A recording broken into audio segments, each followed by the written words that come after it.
আমার মনে হয় শহরের জীবনের চেয়ে গ্রামের জীবন অনেক ভালো। শহরের মানুষের মতো এত টাকা পয়সা না থাকলেও তাদের কাছে সুখ আছে। কোলাহলপূর্ণ শহরের জীবন থেকে মাঝে মাঝে গ্রামের এত সুন্দর জীবনে ফিরে আসতে খুব ভালো লাগে। শহরের মানুষের মতো গ্রামের মানুষের জীবনে নাই এত ব্যস্ততা। শহরে এক ফ্ল্যাটের মানুষের খবর আরেক ফ্ল্যাটের মানুষ জানে না। কেউ কারো বিপদ আপদে তেমন এগিয়ে আসে না, তবে হ্যাঁ, সবাই এক না। হ্যালো এভরিওয়ান, আসসালামু আলাইকুম। কেমন আছেন সবাই?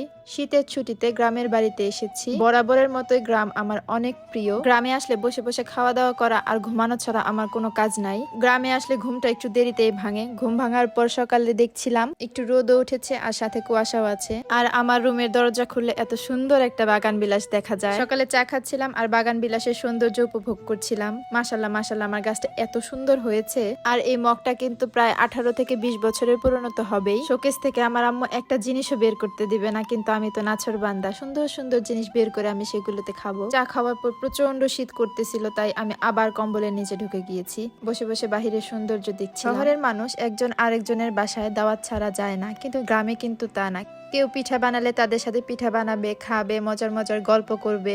গ্রামের মানুষের জীবনটা আসলেই একটু বেশি সুন্দর, তাই না? আমার মনে হয় শহরের মানুষ শুধু মানুষের সুখের সঙ্গী, দুঃখের সঙ্গী তেমন কেউ হতে চায় না। কিন্তু গ্রামের মানুষ দেখুন, একজন আরেকজনের সুখের সময়ও যেমন পাশে থাকে, তেমন দুঃখের সময়ও পাশে থাকে। হয়তো তারা টাকা পয়সা দিয়ে সাহায্য করতে পারে না, কিন্তু তারা অন্য কোনোভাবে ঠিকই সাহায্য করে। আমি এখানে বসে বসে আম্মুর মাংস রান্না দেখছিলাম। আম্মু আজকে নতুন ভাবে মাংস রান্না করলো, মুরগির মাংস লাউ দিয়ে। আগে কখনো খাইনি, তারপর কিন্তু খেয়ে ভালোই লেগেছে।